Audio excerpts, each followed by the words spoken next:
buenos días, bienvenidos y bienvenidas al Preguntas Cruzadas número 7, tras unos fallos y errores técnicos que con el cambio horario y LinkedIn, que bueno, no somos muy amigos, no son muy amigos Microsoft y China, que nos ha dado unos cuantos problemas con la conexión, pero ya estamos aquí.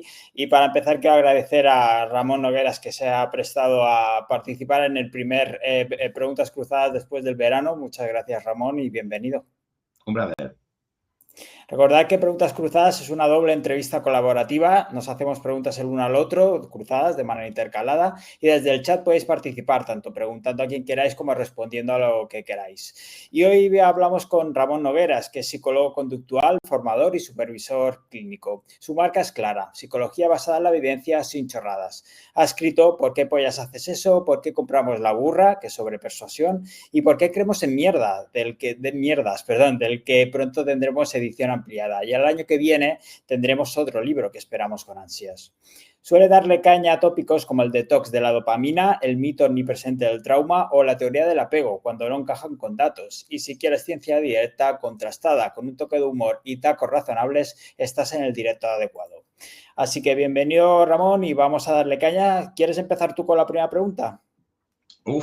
Pues en primer lugar, si tuviera dado que soy un neófito en esto y tiene que ver con esto, ¿cómo defines tú el SEO y qué importancia tiene? ¿Por qué el SEO es importante?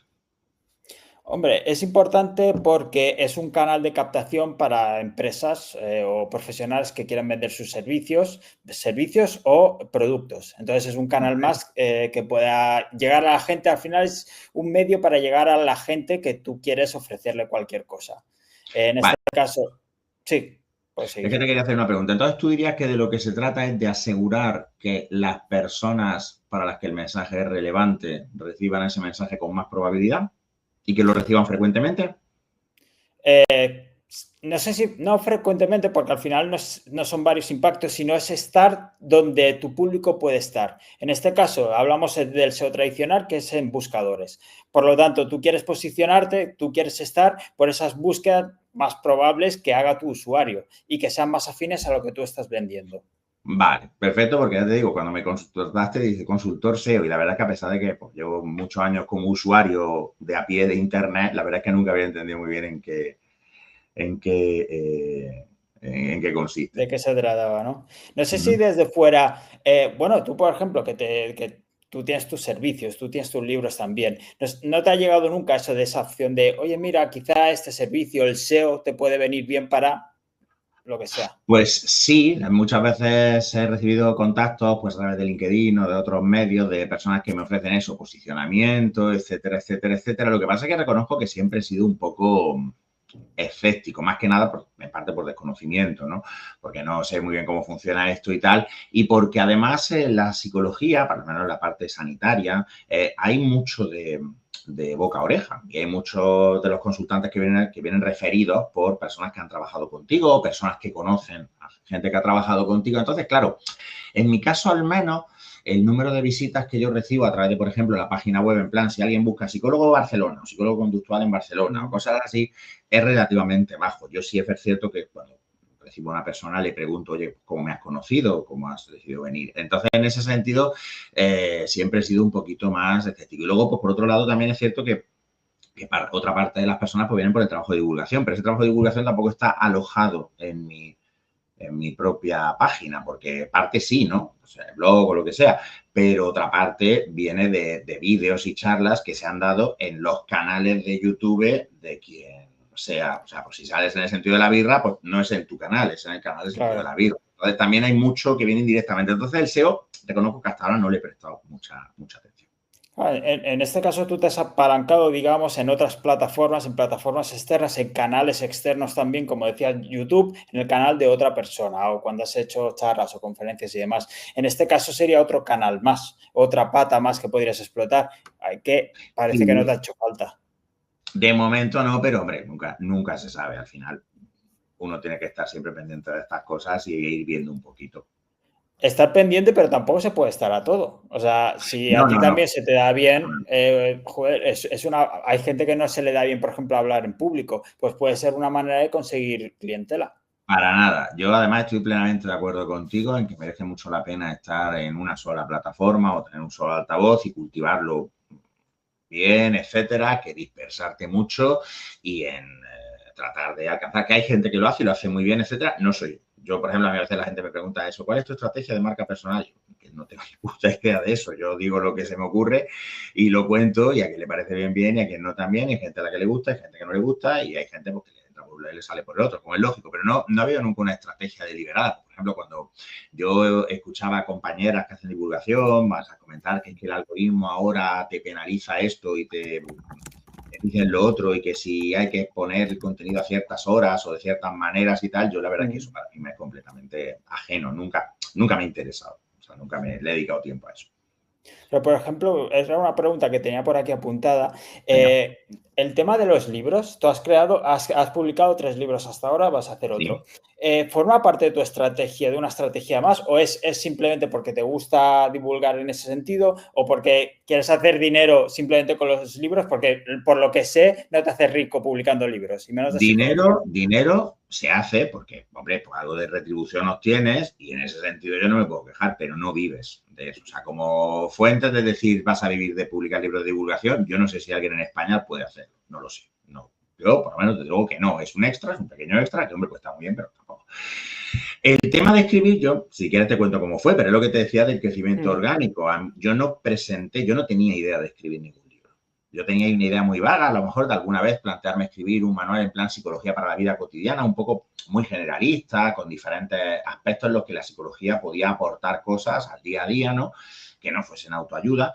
Pero el caso es que me contactó la editorial Kaila, me contactó mi amigo, ahora amigo Íñigo Gil, porque vio una charla que tienen de Granando Ciencias, que se llama ¿Por qué creamos en mierda? Y entonces dijo, oye, he visto esta charla tuya, me llama mucho la atención y yo creo que podría haber un libro aquí. Y yo pensé, hostia, pues hombre, un libro sobre un tema enfocado, específico, etcétera, pues podría estar bien. Y ahí salió la propuesta y ahí salió el libro que pues, afortunadamente pues, ha tenido muy buena acogida.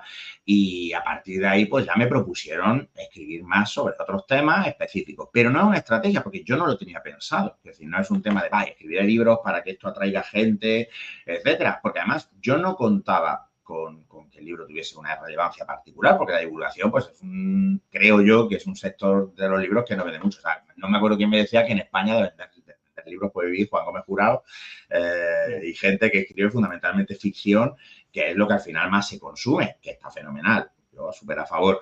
Pero, ¿sabes lo que pasa? Que el libro tuvo una suerte, que es que salió en el momento en el que salió. Porque el libro salió al mercado 3 días antes de empezar el confinamiento. Entonces, cuando con la pandemia empezaron a aparecer los antivacunas, los negacionistas de la COVID, la teoría de la conspiración sobre si el virus era chino, era de Bill Gates, era no sé qué. Luego, al año siguiente, pasó lo del asalto al Capitolio de Trump, etcétera. Los medios, pues claro, empezaron a preguntar, pero bueno, ¿y esta gente? Los terraplanistas, la tía esta de Madrid que decía que el agua en la nieve era de mentira, de plástico, el que decía que los pájaros eran drones, en realidad que no existían los Sí. pájaros. Claro, ¿de dónde sale esta gente? Y resulta que el libro estaba ahí. Y entonces, pues, el libro apareció en varios medios, apareció en varios programas, etcétera, y recibió una difusión que a lo mejor por otra forma no hubiera recibido. O sea que también hubo una parte de suerte allí, ¿no? De estar en el momento adecuado, en el sitio adecuado. Pero Y a algo veces, debería solerte, ¿no? Algo debería solerte. ¿Qué se está viendo en el mundo no como... porque tú piensas que yo el libro, a ver, las noticias falsas, los bulos, la desinformación, esto es tan viejo como la gente. Y yo no creo, y de hecho es una de las cosas de las que hablaré en esta edición ampliada, lo que queremos es añadir un capítulo que se llama ¿Cuándo no creemos en mierdas? Y que a menudo, de hecho, la propaganda, la publicidad y todas estas cosas no funcionan. O sea, una cosa que me quedé ahí un poco así, David, es que yo creo que Sí. mucha gente sacó un mensaje del libro que no era el que yo quería dar. Yo lo que quería dar era un mensaje de, oye, cualquiera puede creer en mierdas, no hace falta estar loco, no hace falta ser tonto, cualquiera puede, y a veces falla, y cuando la gente cree en cosas raras, no es porque necesariamente le pase algo. Pero claro, hubo gente que sacó el mensaje de todo es sesgo, todo es errores, todo nunca pensamos bien. Y no es cierto, la mayor parte del tiempo las personas discriminamos bien, que es verdad, que es mentira, que es creíble, que no, la propaganda tiene mucho menos efecto del que parece, pero a veces puede funcionar. Entonces, parte de eso es dar ese mensaje, ¿no? De simplemente, oye, vamos a no creernos que somos perfectamente racionales, etcétera, porque a veces la cagamos. Y entonces también eso es una cosa que yo quería moderar. Entonces, claro, en ese sentido no había nada en el ambiente y yo mucho menos me podía imaginar lo que iba a pasar con el confinamiento. Claro, tú piensas que yo el libro empecé a escribirlo un año antes. Claro, yo cuando empiezo a escribir el libro, empiezo a recopilar las fuentes, etcétera, yo ni puta idea. Y el libro entregamos el manuscrito 3 meses antes. O sea que si el manuscrito salió en marzo, el libro yo lo entregué en diciembre. Con lo cual, claro, ni idea. Entonces salió el libro, yo tenía ya presentaciones, cosas así, y todo se fue al carajo. Tuve el estreno como autor más triste del mundo. Y luego, pues resulta que el libro lo que pasa es que resonó y encajó porque ahora las noticias falsas siempre han existido, pero ahora cobran una especial relevancia porque el mismo medio que las difunde también nos hace tomar conciencia de ellas. Y es un fenómeno muy interesante, pero yo no me lo olía. Yo al menos, igual había gente que sí, yo no tenía ni idea de que esto iba a ser así. Ya te digo, yo sigo convencido de que, aunque yo creo que el libro tiene sus méritos, hay una parte de suerte, hay una parte de que, mira, si el libro llega a salir un año antes, a lo mejor no hubiera tenido la relevancia poca o mucha que haya podido tener. Y luego, pues los otros dos salieron pues porque como funcionó bien, pues oye, había más temas de los que se podía hablar y ahí estamos. Y luego descubrí también que escribir, a ver, siempre me gusta escribir, hace muchos años que escribo de una manera o de otra, pero bueno, pues nunca se me ha ocurrido y resultó que dije, hostia, pues esto está bien, esto es una cosa agradable, que me gusta, que... Y ahí he seguido, pero fíjate, muy poco estratégico. Yo no soy, soy fuera, solo en el trabajo soy estratégico. Yo fuera del trabajo soy muy poco estratégico. Interesante, muy interesante. Yo, de hecho, admiro mucho, ahora que mencionaba antes lo del SEO, a la gente que cogéis y analizáis palabras clave para ver cuáles son las que mejor funcionan y todo eso, porque me parece un trabajo fascinante y tengo el máximo respeto por él. Yo no lo hago. Habría que ver también la estrategia, la metodología de muchos SEOs, que a veces es más de técnica y táctica que de estrategia, pero bueno, esto No me da para otro cabe tema. duda. Pero, por ejemplo, la gente dice, es que claro, tu marca personal, el tío que dice tacos, pero es que yo, para bien y para mal, yo hablo así en mi casa y yo hablo así dando clase cuando daba clase en la universidad y yo en consulta, pues a lo mejor ahí me amoldo mucho a la persona con la que estoy trabajando y con algunas personas más, con otras menos, pero yo no he tratado de mostrar que siempre hay un poco de personaje, evidentemente, porque siempre que estás haciendo algo para otras personas, siempre hay un poco de personaje, pero no he intentado, no tengo al menos esa idea como otra gente, porque yo lo que quiero es transmitir que a mí me gusta mucho la psicología, me parece una cosa interesantísima y me parece además que hay mucho desconocimiento y mucho error y mucha tontería en torno a la psicología. Pero vamos, no, de estrategia yo, poquita a poquita, sí, a veces pienso que me habría venido bien alguien que supiera de estrategia y que en un momento dado me hubiera podido decir, oye, es por aquí. Nunca es tarde, pero bueno, seguro que hayas aprendido muchísimo por tu cuenta. Ahora pasamos, si quieres, a tu próxima pregunta, que es tu turno. Antes me gustaría saludar a los que tenemos por aquí por el chat, por ejemplo, Metehan y Natalia, que está por aquí, también la tengo de cerquita, así que un saludo a todos y muchísimas gracias por participar. Ramón, si quieres darle tú a tu siguiente pregunta. Sí. La pregunta es continuación de la anterior. Si nosotros lo que hacemos es diseñar el mensaje, hay varios principios posibles de persuasión que pueden estar jugando en el SEO, ¿no? En que el SEO sea eficaz, quiero decir. Entonces, yo, desde la ignorancia, insisto, yo siempre he pensado que los mensajes eficaces en Internet tienen dos características. Una es la repetición, porque el encontrarte con un contacto muchas veces incrementa la familiaridad y la familiaridad incrementa el agrado. Y el otro es la relevancia o similitud, que es el que el mensaje, la persona que lo recibe, lo vea como relevante y similar a sus valores, sus intereses, su comportamiento, porque nos gusta más aquello que se nos parece. ¿Cuál dirías tú que es más importante para que una campaña de marketing digital, una campaña basada en el SEO, en el posicionamiento, sea efectiva? Que cuando yo busco, por ejemplo, psicólogo en Barcelona o cuando yo busco consultor financiero en Asturias, me salga consistentemente la misma gente arriba de la búsqueda? ¿O crees que es más que el mensaje, las palabras clave que se usan y tal estén ajustadas al cliente al que tú esperas acercarte? ¿Cuál de esos dos principios para ti es más importante? Creo que es una pregunta un poco que no la podría contestar un SEO solo. Vale, Porque, por un lado, la primera pregunta es el tema de la repetición. Creo que es muy importante. Lo que pasa con SEO solo, no puedes llegar a eso, a ese continuo impacto, porque una persona puede realizar una búsqueda y lo que pasa es que buscará confirmación, buscará otras referencias, buscará otros canales por otro lado, que es donde el SEO pues ya quizá no entra. A lo mejor va en redes sociales o a lo mejor necesitas un trabajo de remarketing, el hecho de vale. impactarle a esas personas que ya te han visto una vez, pero con anuncios, por ejemplo. Pues aquí ya tendrás que colaborar con el profesional o la profesional responsable de los anuncios en este caso. Pues fíjate, Y yo también pensaba que el SEO también incluía redes sociales y demás. Fíjate lo que fíjate si sé poco. pues todo es marketing, pero el SEO es, digamos, es posicionarte en los buscadores. Los buscadores tradicionales ahora también pueden ser los buscadores de inteligencia artificial, que eso sí que podría ser otro trabajo. Por ejemplo, que te coloque para las búsquedas de psicólogo Barcelona, como decías, en Google, pero cuando alguien pregunte en ChatGPT, oye, ¿cuál es el mejor psicólogo conductual en Barcelona? Pues una de las sugerencias sea, pues busca a Ramón Nogueras, que quizá te va bien. Y condicionarlo un poco también esa respuesta.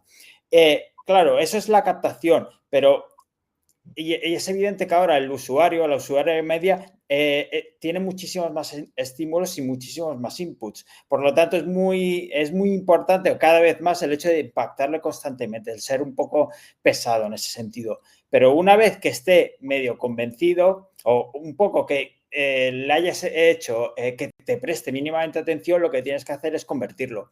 Y ese paso tampoco lo da el SEO. Porque yo te traigo a mi página web, pero el copy, la persona que hace los textos en sí, son las que harán que le convenza, digamos, para que te acabe comprando. Por lo tanto, todo eso es un trabajo que va en coordinación con otro tipo de profesional también. Claro, eso ya es el arte de escribir con las palabras y el arte de poder convertir con ellas, desde luego.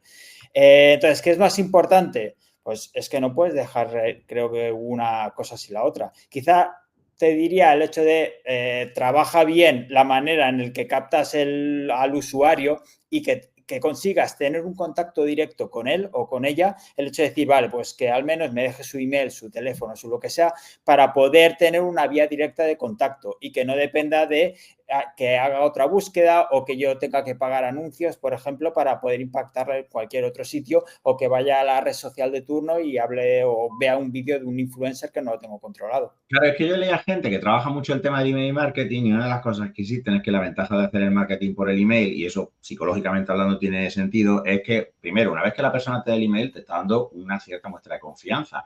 Y eso es una estrategia de persuasión. Esto, en el momento en el que alguien te confía el email, ya están incluyéndote en su propia cabeza, por así decirlo, dentro de la persona de confianza. Y en segundo lugar, si tú, como recomiendas, pues eso, gente como Isra Bravo, otra gente que trabaja el tema del marketing por email, todos los días tienes un contacto, esta familiaridad puede acabar facilitando, engendrando agrado. Entonces me interesa mucho saber cómo se relaciona, por ejemplo, con lo que hacéis vosotros, que es eso, es que si yo busco algo, pues de los primeros resultados, el primer resultado sea el de tu cliente, porque además muchas veces la gente pues mira los primeros resultados y no va más abajo, etcétera, etcétera. Me parece muy interesante. Vale, creo que te toca a ti. Vale, sí, me toca.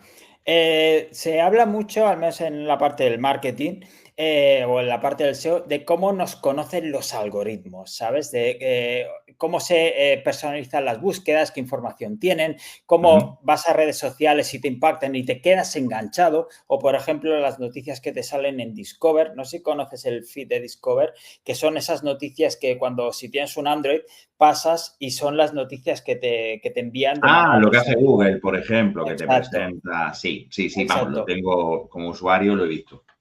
¿Crees que los algoritmos nos conocen tanto como dicen? No.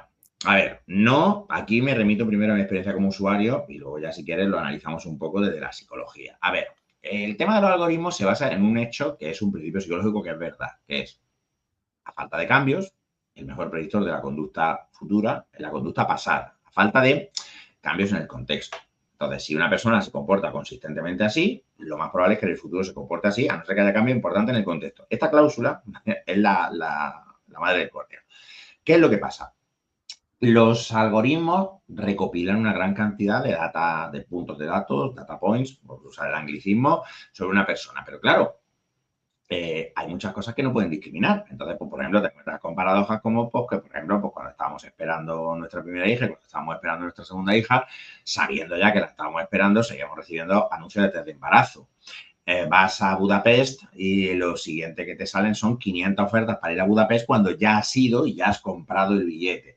Porque el algoritmo, al final, lo que no discrimina es principios básicos de aprendizaje, como por ejemplo la asociación y la habituación. El tema de, por ejemplo, nosotros en términos conductuales te diríamos, a ti te puede gustar mucho el cachopo, pero si te comes un cachopo, estás saciado para comerte un cachopo inmediatamente después. Y si todos los días comieras cachopo, no querrías. Los algoritmos no discriminan esto tanto. Hay, por ejemplo, con el escándalo de Cambridge Analytica, que se supone que pudo modificar la opinión pública y tal, luego la investigación ha mostrado que no fue así. Es una de las cosas que mencionaremos probablemente, porque ahora tenemos que ver qué es lo que pasa en el corte y que no, en los capítulos nuevos de Por qué creemos en mierda, demostraron que no, pero claro, a las plataformas les interesa muchísimo presentarse como mucho más capaces de generar opinión de lo que realmente lo ha sido. Entonces, claro, tenemos que pensar una cosa en primer lugar. Mucha gente está en redes sociales, pero mucha más gente no lo está. Te pongo un ejemplo. Instagram, lo miré el otro día porque estaba hablando con mi hija mayor y no sé cómo buscamos el dato. Instagram, a día de hoy, si no estoy equivocado, tiene 23 millones de usuarios en España. Eso quiere decir que hay 25 millones que no están en Instagram. Si a eso además le añadimos que de esos millones de cuentas habrá cuentas que estén inactivas o poco activas, cuentas que sean cuentas B que pertenecen a la misma persona, cuentas que son bots y tal, pues en realidad mucha gente no está en los algoritmos. Pero cuando estás dentro, esto es una cosa de la que te das cuenta cuando dejas de usar las redes, cuando estás dentro parece que todo el mundo está ahí. O sea, hay un falso consenso que sí puede influir en el comportamiento porque nosotros tendemos a ser influenciados por lo que percibimos que hace la mayoría. De hecho, por ejemplo, hace tiempo se hablaba de que uno de los errores de comunicación de muchos gobiernos, sobre todo en el caso de España, era el informar mucho sobre los incumplimientos de las normas del confinamiento. Pues gente que se iba con el coche de un sitio a otro para irse de fiesta y cosas así. Porque al hablar mucho de eso, daba la sensación de que el incumplimiento era más frecuente de lo que era. Y entonces, claro, cuanta más gente parece que incumple la norma, más gente se siente impulsada a no cumplirla porque no voy a ser yo el único tonto que esté encerrado en su casa con la mascarilla puesta cuando está este otro yéndose a venidor de fiesta a hincharse cocaína. Bueno, entonces, los algoritmos lo que tienen es datos sin interpretación. Porque, claro, un algoritmo que fuera capaz de hacer una mínima interpretación diría, si esta persona está embarazada porque está bicheando ropa de bebé, no tiene sentido que yo le ofrezca test de embarazo porque ya sabe que está embarazado. Si esta persona quiere ir a Budapest, yo le debería ofrecer otros destinos que puedan ser similares. Pero claro, cuando decimos similares, en realidad vamos a ciegas, porque similar a Budapest, pero yo no sé qué es lo que le gustó de Budapest. ¿Le gustó Budapest porque era más barato que otras opciones? ¿Le gustó Budapest porque es la capital del porno de Europa? ¿Le gustó Budapest porque le gusta el goulash? ¿Le gustó Budapest porque le gusta la historia y los monumentos de Budapest eran interesantes? ¿Le gustó Budapest porque tiene familia allí? Claro, fíjate que los algoritmos dejan mucho hueco, pero generan, del mismo modo que cuando hablas con la IA es fácil generar la ilusión de que estás hablando con alguien y ahí no hay nadie. Ahí hay un loro que calcula estadísticamente que después de esta palabra debería venir esta otra. Ya está. Y entonces, yo no creo que los algoritmos nos conozcan tanto, pero creo que las empresas de redes sociales, las plataformas, hacen mucho dinero vendiéndote la idea de que sí, porque mucha de la publicidad que recibimos no es relevante. Esto es una cosa que, por ejemplo, Javier Recuenco, que es amigo mío hace muchísimos años, lleva dando la turra con la personalización desde mucho antes de las redes sociales, porque siempre se dedicaba a eso, ¿no? El tema de que la publicidad perfecta es la publicidad que te llega en el momento que tú quieres para ofrecerte aquello que es importante para ti de manera además solicitada. O sea, de decir, ahora es cuando yo quiero recibir esta información y esa, la publicidad no es solo útil, sino ética. Entonces, yo soy escéptico con eso. A ver, por supuesto, los algoritmos a veces aciertan y, por supuesto, a veces los algoritmos te hacen recomendaciones que son relevantes o que te llevan a comprar algo, lo que sea. Eso es indudable, eso no se puede negar. Pero yo creo que tendemos a sobreestimar un poco su eficacia porque desde el punto de vista de la psicología falta información y falta capacidad de interpretar esa información. Claro, es que por lo que me comentas, parece que todo es cuestión de tiempo, porque si el algoritmo, el sistema de Machine Learning es capaz de recoger los datos de tú quieres ir a Budapest o has ido a Budapest con tu historial de búsqueda, por ejemplo, sabrá ver o tu historial de navegación, a qué sitios has ido dentro de Budapest. Con esa información, si tuviera la capacidad para procesar todo esto y que fuera costoso, o sea, económicamente viable, podría darte más sugerencias, más, ¿no? Efectivamente, porque claro, a lo mejor vas a Budapest porque te gusta la comida. Entonces, pero claro, fíjate que eso es una respuesta que abre a otras preguntas. Por ejemplo, ¿pero a ti te gusta la comida como la de Budapest? ¿O lo que te gusta es probar comidas nuevas? Porque entonces, fíjate que si te gusta la comida como la de Budapest, te recomendaré unos sitios. Pero si a ti lo que te gusta es experimentar, no te recomendaré sitios como Budapest, porque no lo has probado. Te recomendaré sitios que sean diferentes. Entonces, claro, y eso además hay que cruzarlo con horquilla de precios que yo puedo pagar. Voy solo, voy acompañado. ¿Qué tipo de divertimentos me gustan? Voy solo a comer. A ver, efectivamente, con suficiente tiempo y suficiente información, pues a lo mejor se podrían hacer predicciones bastante buenas. Estoy seguro de ello, porque al final, como tú bien dices, es cuestión de tiempo. Pero claro, ¿hasta qué punto, en primer lugar, podemos tener capacidad, que no tengo ni idea, soy lego en estas cosas, de poder generar sistemas que sean capaces de hacer todos esos cómputos y además, ¿hasta qué punto la gente te va a dar esa información? Porque también la gente miente. Por ejemplo, la gente pues, puede darte informaciones no relevantes porque no quieren recibir publicidad o desactivar las cookies. Realmente no te están tú no estás respondiendo como usuario. Están viendo lo que haces, no lo que dices. Exacto, pero claro, pero fíjate que sigue faltando contexto. Por ejemplo, mira, has dicho una cosa muy interesante. Vamos a suponer que, seguramente de forma ilegal, acceden a tus datos de Google Maps para ver por dónde has ido, ¿no? Porque No, Google Maps... es totalmente legal y acceden seguro. Vale, pues mejor me lo pone entonces. Pues, pues entonces yo me voy a Budapest y me voy y además resulta que saben que me he ido con amigos o que me he ido con mi pareja o que me he ido con quien sea, porque además cruzan los móviles, ven que los móviles van junticos Budapest por todos lados. Que posiblemente sea viable, ¿vale? Entonces, claro, eso se complejiza, porque si yo voy con más gente, a lo mejor yo no estoy haciendo lo que yo quiero, a lo mejor yo estoy haciendo lo que le interesa a la persona con la que voy. Con lo cual, también necesito datos de esa persona y eso se tiene que cruzar. Y fíjate qué tipo de relación tenemos, porque si yo voy con mi mujer y yo hago lo que me dice mi mujer, las preferencias que yo muestro están sesgadas. Si vamos y mi mujer hace lo que yo quiero, las preferencias de ella están sesgadas. Si es una negociación, ¿cómo va esto? Ya disminuye el valor predictivo. Entonces, yo no digo que no sean útiles, yo no digo que no acierten, sería del género tonto, pero yo creo que todo el que ha pasado algún tiempo en Internet o en redes sociales se hincha de recibir anuncios que no tienen pies ni cabeza, ni que tienen que ver, o sea, a mí que me enseñe, como me pasaba cuando todavía estaba en Instagram, que me enseñan anuncios para celulitis, a mí que me estás contando, ¿sabes? Que luego a lo mejor es porque eso que dicen de que los móviles te escuchan, pues yo estaba hablando con alguien de celulitis y el móvil dijo, bueno, pues celulitis le interesa, pero es lo que te decía, es un dato en bruto sin análisis. Y como esto es muy importante y me gustaría que los oyentes se dieran cuenta, la conducta no es nada sin contexto y sin historia previa. Claro, al algoritmo le faltan las dos cosas, le falta en qué contexto está tomando esta decisión, en qué contexto está realizando este comportamiento, como tú bien dices, el algoritmo usa lo que hace, no lo que tú dices, sino lo que hace, y luego cuál es la historia previa de esta persona. Pero es que es lo que te decía, simplemente este ejemplo. Yo me he ido a Budapest, además, imagínate que rellena un cuestionario, es que, ¿y tú por qué has ido a Budapest? Por negocio, por no sé qué. He ido a comer, vale. Pero, ¿qué te recomiendo? ¿Más comida como la de Budapest? ¿O eres un experimentador que le gusta lo nuevo? Entonces, nada que sea como lo de Budapest, porque entonces, si no, me lo vas a rechazar porque he repetido y tú esto ya lo has comido. Claro, depende. Y eso ahí, sí. Si no tienes ese dato, no lo tienes. Sí, sí, entiendo. Vale. ¿Me toca a mí? Sí, te toca. ¿Cuál es para ti la parte más difícil de tu trabajo? No el algoritmo, las personas. Sí, bueno, si me preguntas en general, yo creo que son los matices de tratar y aprender esos matices de tratar con los clientes, básicamente.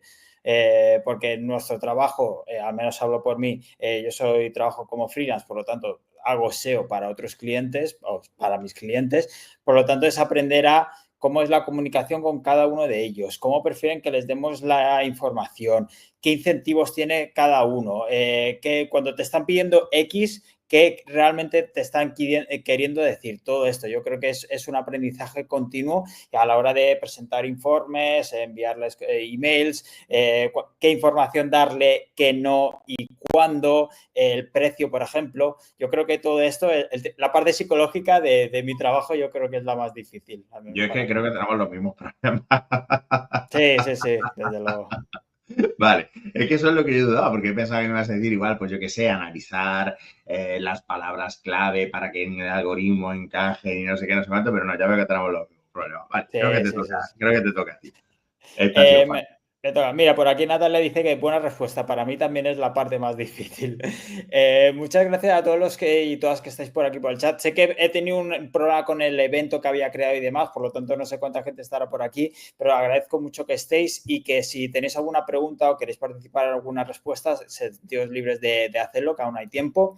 Vale, me toca. Pues Ramón, hace poquito se habló de una propuesta de ley desde la Unión Europea, que ya sabes que somos fans aquí de regular absolutamente todo, y una de ellas es prohibir por ley el scroll infinito. ¿Estás a favor o en contra? Como idea, vale, esto es complicado y eso cuando vi la pregunta entre las sugerencias que me mandaste me gustó mucho. A ver, voy a dar dos pasos atrás, pero voy a ser muy breve. Yo estoy en contra de la idea de que los móviles o los ordenadores o el uso de Internet en general sea adictivo en términos técnicos. Luego otra cosa es que tú en tu casa digas, joder, es que estoy muy enganchado a, que como uso coloquial del lenguaje, pues está de puta madre, pero no corresponde con lo que se debería considerar lo que técnicamente es una adicción. Ahora bien, los móviles y las páginas web, en fin, todo el entorno de Internet está diseñado para que sea preferible usarlo a otra alternativa. Y una de las cosas que más se utilizan son sistemas que bajan el coste de respuesta. O sea, si tú tienes que elegir entre tres posibles conductas, uno de los factores que van a pesar es cuál de estas conductas me cuesta menos esfuerzo. Una de las cosas más bajas. Entonces, por ejemplo, los discriminativos, los estímulos de notificación son muy salientes para que sea fácil darte cuenta de que te ha llegado una notificación que a su vez a veces será relevante, a veces no, lo cual entra en un proceso de reforzamiento intermitente. Esto no quiere decir que sea como una tragaperras, porque el juego patológico es otra movida. El juego de azar es otra movida, pero va por ahí. Entonces, el scroll infinito, el tema que tiene es que te permite mantener la conducta a un coste muy bajo. O sea, los estímulos no son muy reforzantes, pero no producen tampoco una saciación rápidamente. Al final te acabas saciando, porque tú al final, aunque estés 2 horas en Instagram, al final hay un momento en el que te cansa y te aburre y dejas el móvil y luego vuelves. Entonces, desde un punto de vista de la regulación, lo que hay que pensar es qué queremos conseguir con esta norma. ¿Por qué? ¿Para qué queremos prohibir el scroll infinito? ¿Para que la gente pase menos tiempo en la aplicación? Puede ser, por ejemplo, un mecanismo que podría ser más eficaz es volver a los antiguos diseños de páginas, o sea, de que tú tengas que pasar de una página a otra con los tiempos de carga consecuentes, etcétera, etcétera, de forma que la saciación se produzca antes. Yo lo que creo sobre todo no es que esté a favor o en contra, es que creo que es una medida que va a tener las patas muy cortas, porque ¿para qué exactamente estamos haciendo esto? O sea, si pensamos que las redes sociales son dañinas, entonces ¿para qué se permiten? No, se permiten con matices. ¿A dónde estamos yendo? Yo no creo que sea una medida muy útil porque, por ejemplo, antes de las redes sociales ya había gente que se pegaba montones de horas en Internet.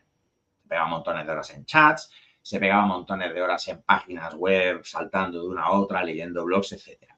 Si una persona se pasa muchas horas en Instagram o en TikTok haciendo este scroll infinito, lo que tenemos que ver es qué es lo que está pasando en la vida de esta persona para que esa sea su mejor alternativa. Porque si no tiene la opción de scroll infinito, hará otra cosa. El scroll infinito lo que hace eso es lo más fácil, lo más cómodo y por tanto lo que probablemente esta persona elija. Pero que no nos quepa duda, si una persona se está pegando 12 horas diarias de TikTok, si no tuviera TikTok, haría otra cosa. Entonces, yo en ese sentido una medida a la que le veo poco recorrido y además, como suele ocurrir mucho con las prohibiciones, la prohibición incrementa muchas veces la apetencia. O sea, que entonces es posible que a la gente le apeteciera más todavía perder el tiempo. Entonces, claro, por eso te preguntas, ¿qué queremos conseguir con esto? Si yo pienso que las redes sociales son problemáticas cuando se usan mucho rato, yo creo que tiene mucho más recorrido, por ejemplo, y sería mucho mejor recibido por los usuarios, el facilitar que haya herramientas que limiten el tiempo que tú pasas en redes sociales, que de hecho ya existen, ya hay muchísimas Sí, sí. herramientas que te permiten limitar el tiempo que tú pasas o bloquear completamente el acceso, lo que sea. Entonces yo creo que esas medidas tienen mucho más recorrido, porque además una cosa que pasa con las redes sociales es que cuando las dejas una temporada, pierden relevancia muy rápido en tu vida. Quiero decir, no es una cosa que tú digas, guau, guau, guau, guau, guau. Los primeros días puede que sí, pero luego conforme vas acostumbrado a no tenerlas, también te empiezas a dar cuenta de lo poco relevantes que son. Quiero decir, mi hija, por ejemplo, la mayor, pues sigue a varios influencers. Cuando hace poco Ibai hizo esta velada de boxeo, que había varios influencers dándose de mecos y tal, pues se sabía mucho de la vida de esta gente y tal. Pero claro, si no estás en ese rollo muy metido, no te enteras de nada, no tiene impacto en tu vida. Entonces, las redes sociales en ese sentido yo creo que es mucho más útil entrenar a la gente en hacer un uso intencional que en trastear con el mecanismo. No sé si me estoy explicando. Si Sí, se ve la sí, diferencia. perfectamente. Entonces yo creo que es mucho más interesante entrenar en un uso con intención que en prohibir el scroll infinito o un porque si además lo prohíbes, se inventarán otra cosa. O sea, entonces, por ejemplo, si yo fuera el dueño de una red social y quisiera prohibir el scroll infinito, a lo mejor yo lo que haría sería presentar solo un post cada vez, pero de forma aleatoria. No cronológica. De forma que la persona, pues cada vez que refresca, entonces en vez del scroll infinito tendríamos el refresco infinito. Que a efectos funcionales sería lo mismo. Claro. Sí, de Entonces hecho, digo, yo creo que esto tiene poco recorrido. pues siempre está también el debate, ¿no?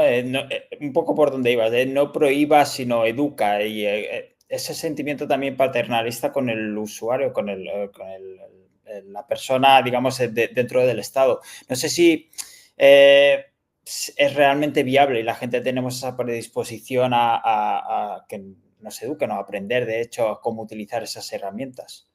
A ver, siempre, sin ser yo para nada un defensor de las redes sociales, uso y tal, pues, técnicamente se puede decir que YouTube es una red social, YouTube lo uso, y técnicamente se puede decir que Substack, que es donde yo tengo la newsletter de divulgación, es una red social, o al menos se está convirtiendo en una red social, con lo cual vamos a poner ese matiz. Hacía tiempo que no uso la mayoría de redes sociales. Yo creo que es que en general aquí yo me alineo mucho con lo que decía Skinner, que es que al final la libertad es tener más una conducta controlada por orientarte hacia los reforzadores positivos que por el escape del castigo. O lo que viene a decir Skinner, es mucho más eficaz diseñar una sociedad donde la conducta deseable se vea reforzada, y ahí es donde entra lo del entrenamiento para el uso intencional, que en la prohibición, porque al final las conductas que se basan, que están reforzadas, están mantenidas por castigo. El castigo tiene muchos problemas. El castigo es poco eficaz en comparación, por ejemplo, con reforzar una conducta alternativa. O sea, en vez de hacer esto, haces todo lo que te renta más, la gente va a tender a hacer lo que le renta más. Entonces, hay mucha gente que manifiesta que efectivamente es paternalista. Por eso te decía que queremos conseguir. Pero también hay mucha gente que manifiesta que usa demasiado las redes. Entonces yo creo que aquí obtienes los dos beneficios. Por un lado, estás atendiendo a una cosa que la gente te pide, que eso tío, yo paso mucho tiempo en Instagram, paso mucho tiempo en TikTok, paso mucho tiempo en Twitter o en Blue Sky o lo que sea. No quiero pasar tanto tiempo y decir, oye, pues puedes hacer estas cosas para pasar menos tiempo, para que tu uso de las redes sea más acorde con tus metas. Porque es que además, aquí también hay que tener en cuenta una cosa. Hay un pánico moral muy grande que viene, como tú bien has señalado antes, un poco de pasada, de que esto todavía es nuevo y todavía no hemos, creo yo, aprendido a usarlo, similar al que hubo en su día pues, con las bicicletas o con la televisión o con la radio o con la escritura en tiempos de Platón, ¿no? Eso de si la gente escribe, ya la memoria se les va a atrofiar. Sí. Y siempre más o menos hemos conseguido salir adelante. Podríamos discutir si la televisión, el pánico moral estaba más o menos justificado, pero bueno, en general, siempre hemos salido. Y como te digo, parte de esto es efectivamente ese aprendizaje, ¿no? Pero este pánico moral que con las redes son malignas y dañinas, yo lo veo que no es sostenible, está ahí para vender libros, porque primero, hay mucha gente que no usa las redes sociales en absoluto, o sea que, para empezar, más a menudo que no, lo que nos fijamos es los casos extremos. Pero es que en segundo lugar, te voy a poner un ejemplo paralelo a ver si se me entiende mejor. Vamos a coger un chaval que se pega 12 horas jugando al Fortnite, 12 horas jugando al League of Legends, ¿vale? Desde fuera, mucha gente diría, guau, los videojuegos son adictivos, este chaval está enganchado, pero ahora habría que ver. Punto número 1. ¿Qué impacto está teniendo en la vida de este chico el pegarse 12 horas jugando al Fortnite? Porque a lo mejor el chaval se pega 12 horas jugando al Fortnite, pero luego sus estudios los lleva bien y está sacando sus notas o lo que sea. Segundo lugar, si a lo mejor, si en vez de 12 horas al Fortnite fueran 12 horas entrenando baloncesto, ¿nos preocuparíamos igual? Pues probablemente no. Porque claro, puede ser que el Fortnite o el League of Legends, uno de estos deportes electrónicos, sean para esta persona una vocación, y entonces resulta que esta persona recibe reconocimiento, además de la gratificación de su propia destreza, de ganar, de ser bueno, etcétera, etcétera. Y esto, ojo, le estoy dando aquí el twist más positivo. Hay estudios que muestran que para ciertos tipos de adolescentes las redes sociales son beneficiosas porque les permiten tener una red social, por tenue que sea, que en su contexto físico no pueden tener, pues porque viven en un sitio muy aislado, porque están en un sitio donde les hacen bullying o lo que sea. Y luego, en tercer lugar, suponiendo que todo sea malo, esto es decir, va, el chaval está 12 horas al League of Legends y además está suspendiendo hasta el recreo y no sale y no tiene amigos y no sé qué, entonces lo que habrá que mirar es, bueno, ¿y este chaval qué le pasa? ¿Qué pasa en su vida para que esto sea lo mejor que puede hacer con su tiempo? Entonces, el problema nunca es de la herramienta, el problema es del contexto del usuario de la herramienta, porque también hay muchísima gente que juega videojuegos y no interfiere para nada en su vida y es un hobby, y hay muchísima gente que usa las redes sociales de forma normal y corriente y no le supone interferencia. Entonces, por eso yo no soy favorable a las prohibiciones en ese sentido. No creo que tenga mucho sentido y no creo que vaya a conseguir la meta que sea que quieren conseguir. Ya. Pero estando de acuerdo con la mayoría de que dices, el tema del refuerzo positivo, yo creo que, no sé si tú me lo podrás decir mejor, claro, está el tema del el margen temporal de la recompensa, porque con las redes sociales ese refuerzo positivo es que lo tenemos, es inmediato. En cambio, el hecho Absolutamente. de, no sé si nos lo pone muy difícil. A ver, es una cosa muy interesante eso que dices porque toca con uno de los temas más centrales que efectivamente cuando explicamos por qué hacemos lo que hacemos, por qué hago cosas que yo sé que no son buenas para mí, pero las hago de todas formas. Los reforzadores tienen un valor que depende de muchas cosas y uno de ellos es la demora temporal. Un reforzador inmediato de valor 2 puede ser más valioso que un reforzador de valor 8 cuya recompensa está a 6 meses vista. Te pongo el ejemplo, uno de los ejemplos que uso siempre. El ejercicio. El ejercicio tiene unos reforzadores inmensos, pero esos reforzadores están en el futuro. Si yo ejecuto la conducta suficientes veces, acabo llegando. Pero a nivel inmediato, el ejercicio es una mierda. El ejercicio. Cansancio, sudor, agujeta, incomodidad, más tengo que hacer la bolsa, lo que sea. Cuando tú ves a una persona que está súper relajada y súper fuerte y súper todo, esa persona no está en la misma situación que tú, porque para esa persona el reforzador ya no es demorado, ya es inmediato. Ya lo tiene aquí y lo que está haciendo es mantenerlo, mantener el acceso al reforzador, que no es lo mismo que buscar hacer el reforzador. Pero como tú señalas muy bien, en las redes sociales el refuerzo, muchas veces refuerzo social, alivio del aburrimiento e inmediato. Claro, leer un libro es más reforzante. Muy poca gente te va a decir es mejor estar 2 horas en Instagram que 2 horas leyendo un libro, pero claro, hay que estar 2 horas leyendo el libro. Y de hecho, muchas Claro. veces la recompensa del libro es cuando te lo has acabado. Entonces, claro, ¿cómo podemos combatir eso? Pues hay varias posibilidades. Por un lado está el control estimular, que es el controlar qué estímulo hay en nuestro entorno para que sean más salientes y más accesibles los que están asociados a las conductas que queremos. O, por ejemplo, una cosa de la que habla muchas veces, la regla del vestíbulo, que es coges y dejas el móvil como si fuera un teléfono fijo en la entrada. Y lo puedes mirar todo lo que quieras, pero tiene que ser en la entrada de tu casa, que muchas veces estarás de pie y no será cómodo. No te lo lleves al sofá, no te lo lleves al baño, no te lo lleves al dormitorio. Otras posibilidades es reforzarte por hacer una conducta que tenga un reforzador más temporal. Esto es lo que se llama el principio de Premack. El principio de Premack dice que una conducta que es habitual, por ejemplo, desayunar, puede ser el reforzador de una conducta que estás tratando de convertir en hábito, por ejemplo, salir a correr. Entonces, si tú todos los días desayunas y para ti desayunar es un momento guay y antes de salir a desayunar sales a correr, el ducharte y desayunar se convierte en el reforzador de salir a correr. De forma que tienes un reforzador inmediato de salir a correr y luego tienes los reforzadores demorados de pues, estar más delgado o estar en mejor forma o apuntarte a la sala silvestre o lo que sea que tú quieras estar haciendo. Entonces, yo, por ejemplo, si lo que quisiera es habituar cosas como la lectura en una persona que dice, pues yo es que no leo porque estoy todo el día con el móvil. Pues yo lo que haría sería, primero, dificultar el acceso al móvil, usar algún tipo de regla o incluso de dispositivo. Hay gente que tiene estas cajas con cerraduras, con temporizador, que mete el móvil dentro y hasta que no, que luego la peña sería martillazo con la caja, lo que sea. Por ejemplo, la regla del vestíbulo, a mí, a título particular, me va súper bien. O sea, yo paso, miro el móvil cada vez que lo tengo que mirar, si suena lo oigo, pero como está ahí, que como si fuera un teléfono fijo, no me lo Claro. traigo a los sitios, a no ser que necesite traérmelo. Y luego, por ejemplo, si quiero leer, me aseguraría de que hubiera libros accesibles en todas partes, de forma que siempre pueda coger un libro. Me aseguraría de a lo mejor usar recordatorios para que discriminen la conducta de leer en plan de, pues oye, voy a dedicarle media horita todos los días a leer. Pues me pongo una alarma que me recuerda, oye, Ramón, es tu hora de leer. Eso aumenta la probabilidad, claro, no, nada es seguro, ¿no? Pero si se repite suficientes veces y se convierte en un hábito, pues ya es mucho más probable que a medida que yo voy leyendo y me voy familiarizando con la actividad y voy cosechando esos reforzadores, ese valor aumente y deje atrás el reforzador de estar 2 horas mirando el móvil y mirando TikTok. Claro, es un proceso. Lo que no hay son tips rápidos en plan de tal, porque lo que mejor funciona, por ejemplo, yo conozco una persona, un consultante que tuve, que lo que hace es que lleva el móvil apagado, del todo, apagado. Y entonces, cada X intervalos, lo enciende, contesta los mensajes que le toca contestar, hace las llamadas que tenga que hacer, lo que sea, y lo apaga. Entonces, ¿por qué? Porque el coste de encender el teléfono impide hacer scroll casual. Sí, entiendo.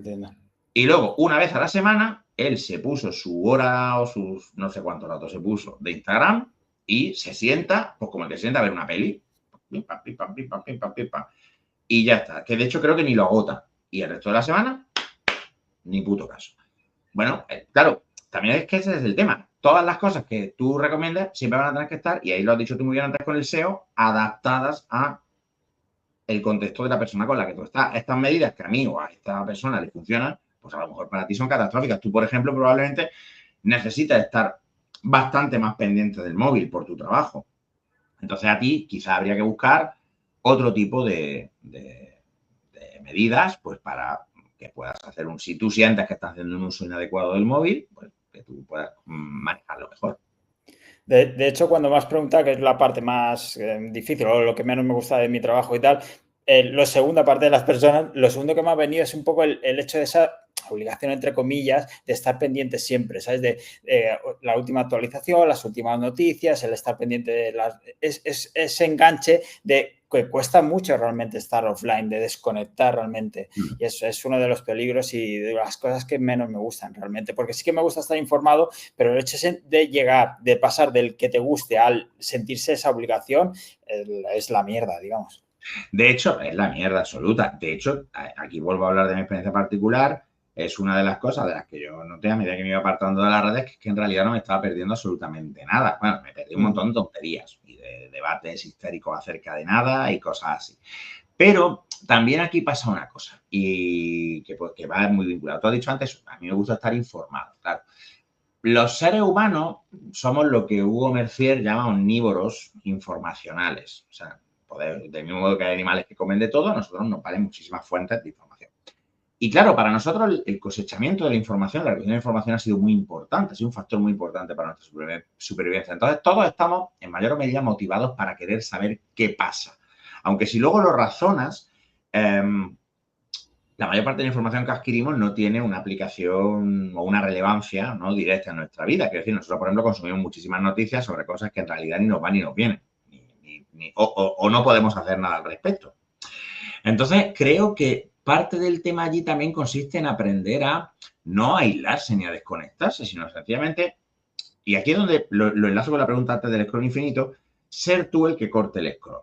Porque claro, antes tú leías la prensa y la prensa era algo finito. Tú abres un periódico y aunque tú te leas hasta los anuncios por palabra, el periódico llega un momento que se ha acabado. O sea, hay tantas páginas, se acaba.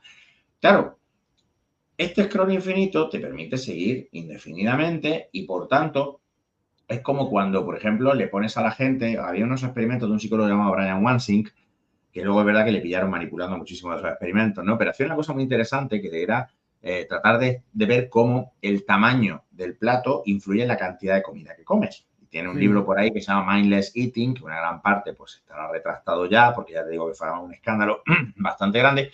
Yo creo que algunas de sus ideas de fondo sí son buenas, lo que pasa es que sobre todo el tío manipulaba experimentalmente, manipulaba estadísticamente los resultados para que el efecto fuese más importante de lo que era. O sea, yo creo que algo sí que influye, pero yo no creo que influya tanto como él presentaba. Pues hacía un experimento muy sencillo, muy divertido, que era que ponía cuencos de sopa. Pero algunos sujetos del cuenco era inacabable porque el cuenco estaba fijado en la mesa, entonces la persona pues iba comiendo y por debajo tenía un conducto a través del cual continuamente iban llenando, de forma que el cuenco nunca se vaciaba. Y las personas que tenían cuenco inacabable comían muchísimo más que las personas que tenían cuencos normales, donde podías repetir, pero tú veías el cuenco acabarse. Creo que con la información nos pasa también un poco eso, y que el scroll infinito es un poco como este cuenco de sopa que no se acaba, Que al final también llega un momento en el que sueltas el teléfono porque tienes la cabeza como un bombo, pero te has Sí, puesto la cabeza como un bombo. Entonces yo creo que somos nosotros los que tenemos que, por así decirlo, levantar el cuenco y asegurarnos de que no tenga un tubo por abajo para que nos estén metiendo eso. Y por eso te decía que es mucho más interesante decirle a la gente, ¿tú cómo quieres usar las redes sociales? ¿Tú para qué las quieres usar? Y que entonces tu uso sea congruente con tus objetivos. Porque claro, aquí hay una tensión. Tú tienes una tensión entre el usuario que quiere obtener valor de esto que hago, aunque el valor sea quitarme el aburrimiento. Y por otro lado tienes el interés de las plataformas, que es que tú cuanto menos pienses acerca de lo que estás haciendo mejor, porque más lo vas a hacer, más tiempo vas a pasar. Entonces, creo que nosotros como defensores, como consumidores, tenemos el derecho y el deber de aprender a defendernos, porque no podemos esperar que las plataformas lo hagan, no está en su interés, es decir, les podemos pedir misa, pero sabemos ya ha habido suficientes filtraciones de documentos internos de Facebook, de Twitter, de Instagram y de no sé qué para saber que a esta gente le suda los huevos todo, que les da sí, sí. igual. Entonces somos nosotros y ahí también entra un poco la importancia de la divulgación acerca de la ciencia de la conducta, que la gente entienda por qué hace. Oye, si después de saber todo esto, con tus valores y tus metas, es congruente pegarte 3 días en Instagram o 3 horas al día, perdón, en Instagram, o pegarte 3 horas al día en Twitter discutiendo con gente, pues chicos, o sea, pero que sea porque tú hayas decidido que esa conducta es la que más te acerca a la meta que tú quieras conseguir. Entonces, por eso te decía, yo no uso redes sociales ya. Yo creo que hay muchísimas formas mejores de invertir tiempo. Ahora, yo la retórica esta de las redes sociales son un peligro, te funden el cerebro, no sé qué, no es cierto. Yo creo que simplemente que la usamos mucho porque son convenientes, porque son sencillas, porque hay un reforzamiento social muy importante, porque este scroll infinito asegura que siempre puede haber algo más de contenido, aunque sea de poca calidad, ¿no? Pero bueno, es lo que decíamos, leer un libro es más gratificante, pero cuesta más esfuerzo. Entonces, Sí, sí, sí. y entra. Entonces, yo no creo que sean nocivas ni nefastas de por sí, pero creo que para poder usarlas de la forma que más nos conviene con nuestros valores, tenemos que entender bien por qué las usamos así. Igual que pues, para hacer un SEO eficaz hay que entender cómo funciona el algoritmo, cómo funcionan los motores de búsqueda y cómo funciona pues, todo el entorno en el que se hace este trabajo. Tal cual. Y ahora me toca a mí. Dale. ¿Cuál es el futuro de tu campo? ¿Cómo ves el futuro de tu campo? ¿Crees que ahora con ChatGPT el tema del SEO se va a quedar obsoleto? ¿Crees que va a ser más importante que nunca? ¿Crees que el futuro del posicionamiento en Internet es diferente? ¿Crees que Internet se va a acabar y vamos a volver a los anuncios en cartel en carretera? ¿Cómo lo ves? ¿Cuál crees que es el futuro de tu campo? Creo que se estaba hablando mucho del tema de la sustitución de los chatbots, de los buscadores tradicionales por los chatbots de respuesta rápida y demás, pero a mí lo que más me preocupa ahora es algo que hablábamos justo ahora también que comentábamos, es el interés de las plataformas en general, y es que el interés primario de todas es que permanezcas más tiempo en la propia plataforma. Por lo tanto, cuando antes Google, que era simplemente el intermediario de vienes a buscar información y yo te envío, te derivo a otra página web, ahora todas no, yo te cojo, tú buscas y te doy la respuesta, no te voy a enviar a ningún otro sitio. Yo creo que es como el dilema y el gran reto que tenemos los SEOs, que nos dedicamos tanto a los buscadores tradicionales como a los chatbots de respuesta, que nos dan las respuestas. Entonces sí que es cierto que tenemos que estar evolucionando en este sentido y demás, pero a mí es lo que más me preocupa y es el principal reto, es cómo lo vamos a hacer y sobre todo por los pocos datos que cada vez nos están quitando más datos, perdón. Entonces, con esa información que ellos se están quedando, que no están compartiendo, ¿cómo podemos conocer realmente a nuestro usuario, llegar a él y poder tener una comunicación directa con ellos?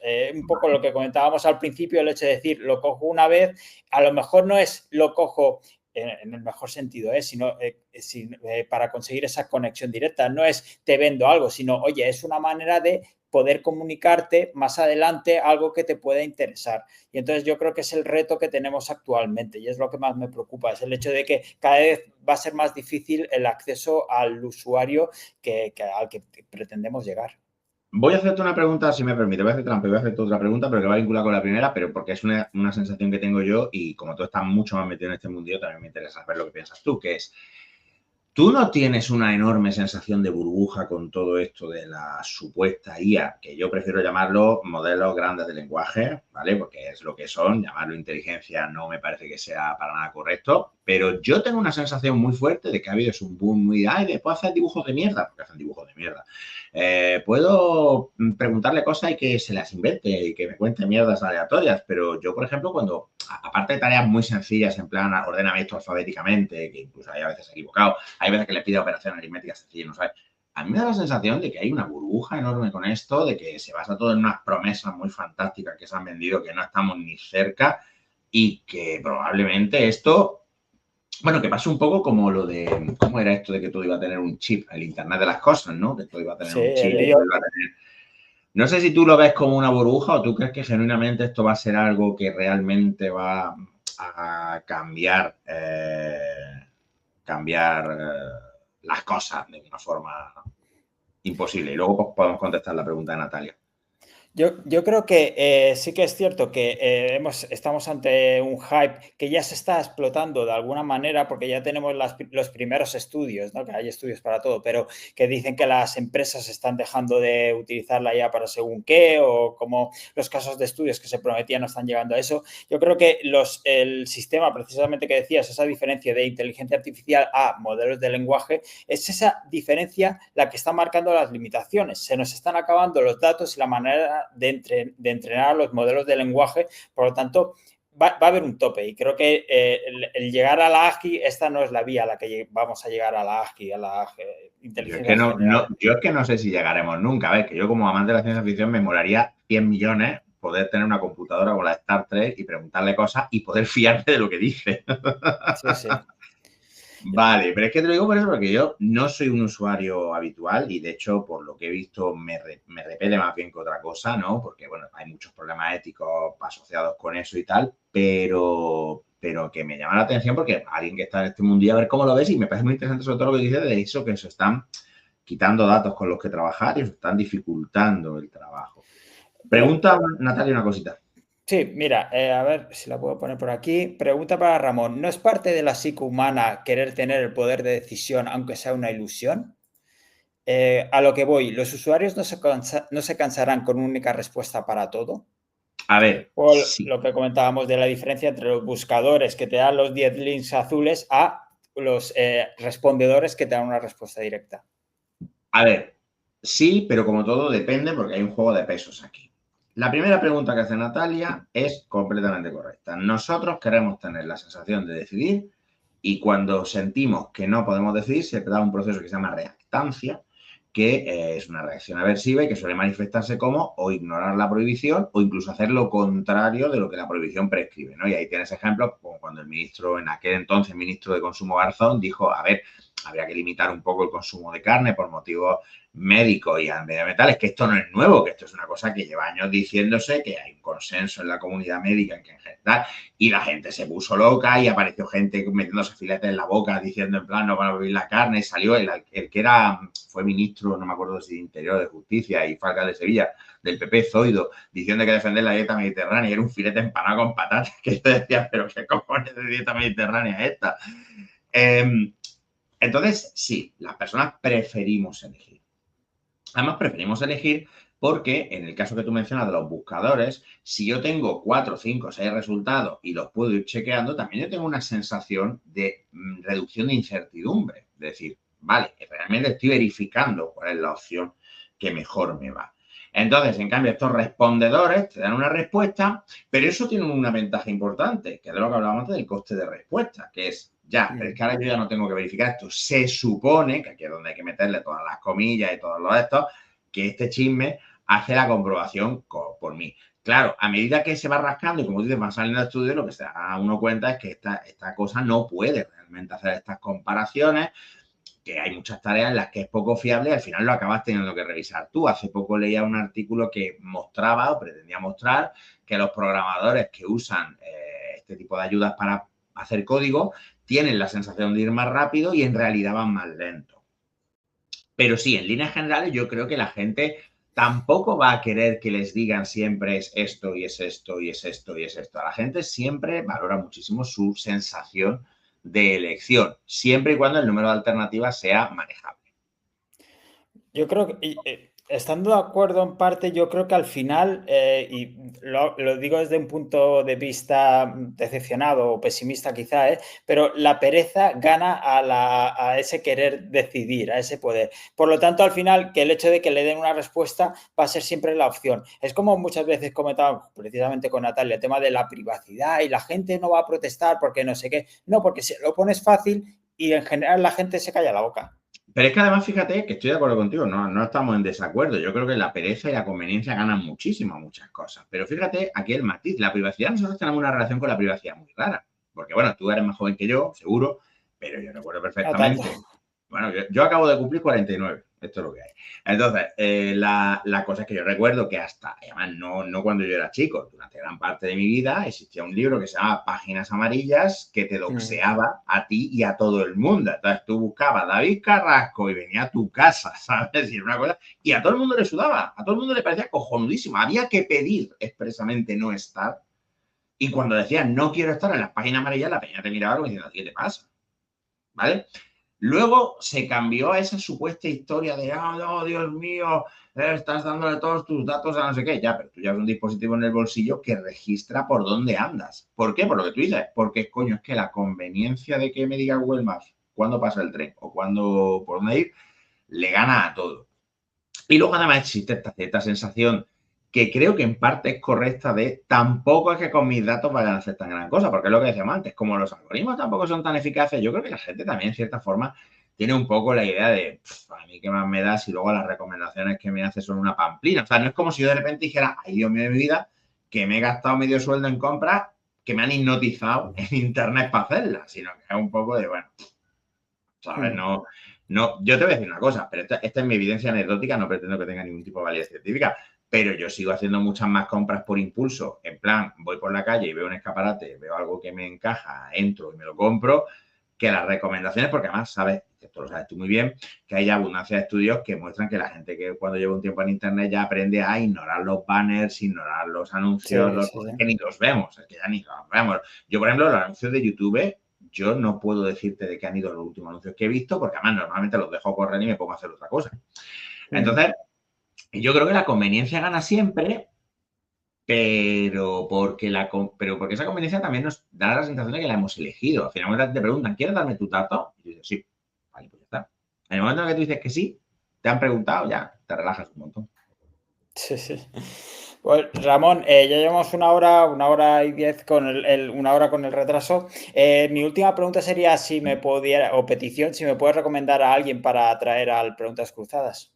Hombre, pues para hablar sobre temas de construir una comunidad, la psicología que hay detrás de todo esto, mi amigo Darío Benítez de Psicoflix es Vale. una persona que lleva, de hecho, como proyecto, ayudar a psicólogos a establecer una marca personal en Internet y tal. Es un tío con unas opiniones muy interesantes y yo creo que podría encajar perfectamente con el tipo de entrevista Genial. que hemos hecho hoy. Darío Benítez, de Psicoflix, que son una Eh, gente maravillosa y lo recomiendo siempre sin reserva. Conozco el proyecto y le he escuchado de hecho alguna entrevista, así que ya le picaré a la puerta. Le diré que vengo de tu parte si no te importa y a ver si se No, viene. hombre, encantado, encantado. Pues nada, Ramón, muchísimas gracias por este ratito y muchísimas gracias a todos los que habéis y todas las que habéis estado por aquí y nos vemos en próximo Preguntas Cruzadas. Muchas gracias, Ramón, y espero que vaya todo genial. Gracias por invitarme, ha sido un placer. Un placer. Hasta luego.